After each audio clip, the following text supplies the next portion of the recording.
what we are going to discuss is the very big confusion about dietary fats. The oil crisis in the life of a diabetic is compounded by contrary information which comes on Google, in medical journals as well, in many CMEs, that which is the best oil and whether how much oil they can eat. This confusion I want to burst. I want to tell you what are the myths. One can take limited carbohydrates but can take refined oil whenever they feel like having. And if you prepare your food in refined oil, you're safe because your cholesterol will not go up. There is a cholesterol phobia in the minds of people. Cholesterol is almost like a bad word in medicine. And people in fear of cholesterol have stopped our traditional cooking medium. They went into so-called heart-friendly cholesterol-reducing oils and took very large amount of oil which had omega-6 fatty acid. Remember one thing, all oils are made of fatty acids, and this fatty acid composition are extremely important to know that the most of the so-called polyunsaturated fats which are sold in the market as heart-friendly cholesterol-reducing oils contain abnormally high amount of omega-6 fatty acids and a very low amount of omega-3 fatty acid. Omega-3 fatty acid are beneficial. Omega-3 fatty acid are important for development of brain, immune system, and it has a anti-inflammatory property. Unfortunately, omega-3 fatty acid containing foodstuff is very limited in our diet, particularly lacto-vegetarian Indians who do not take fish regularly. Their omega-3 content is less.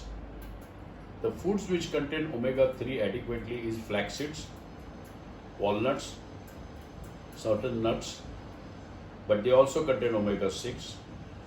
But the right cooking medium which has got a balance of omega-6 and omega-3 is a rice bran oil or a mustard oil or homemade ghee. But when we tell people that you should take ghee in your diet, you have to restrict the ghee to only 2 teaspoonfuls per day, not more than that, because it contains saturated fats, and a higher amount of saturated fats again are dangerous. If you take 2 teaspoonfuls of ghee and put it over your rotis or over the rice, and do not fry anything in ghee, do not put it in your frying pan which is made of metal iron, kadai, and put vegetables in the kadai frying in ghee, it is dangerous because then it smokes and it causes combination of the kadai iron metal known as cholesterol oxidase, and that is highly atherogenic and even carcinogenic. Second oil which people recommend is olive oil. Now, normally olive oil is not our constituent, our Indian diet, it is not, but you have taken it from Italians and Westerners. Now remember one thing, olive oil you cannot use for Indian cooking because all Indian cooking is done at 100 degrees centigrade. Olive oil smokes at 84 degrees, and anything which smokes is dangerous. So olive oil also, like ghee, should be garnished over the food, over the salads, and no food should be prepared in olive oil. Same thing is with coconut oil. Same thing is with coconut. Coconut contains saturated fats. Actually, it contains phytosterol, not cholesterol. But if you fry anything in coconut, then it again causes problem.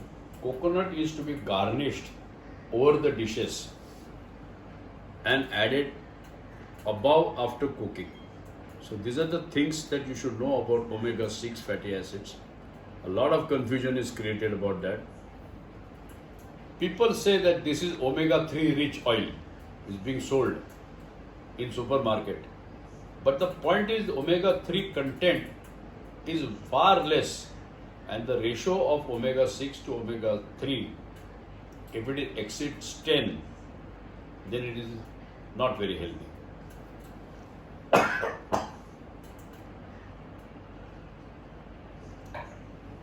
You should remember the ideal ratio of omega-6 to omega-3 is homemade butter, homemade ghee, and reasonable in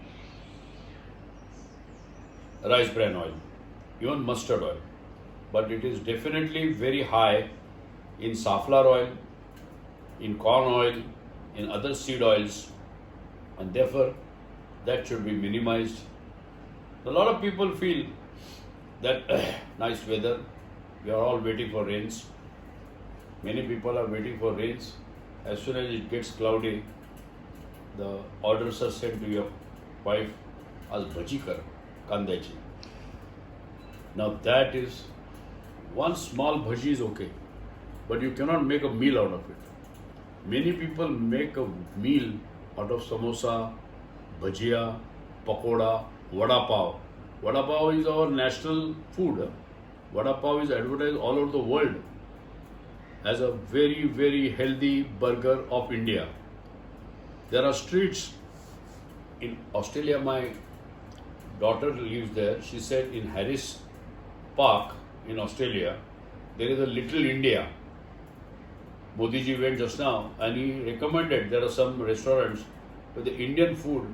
What does the Indian food serve? I saw the menu. Samosas, dahi vadas, pakodas, and you should see the rush. So this Indian fast food is more dangerous than American fast food. And therefore fast food is a very simple, tasty food available. Do you know 30% people leave their dinner only to fast food? Both husband and wife working.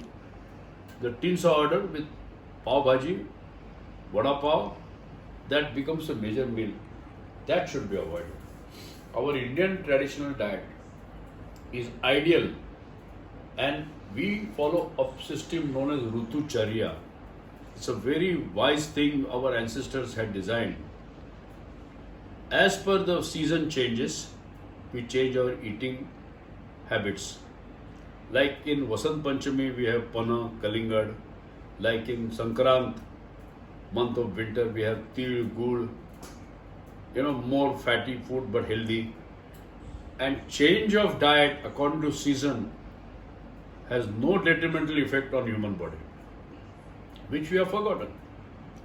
That is the reason we have to be extra careful about our dietary fat.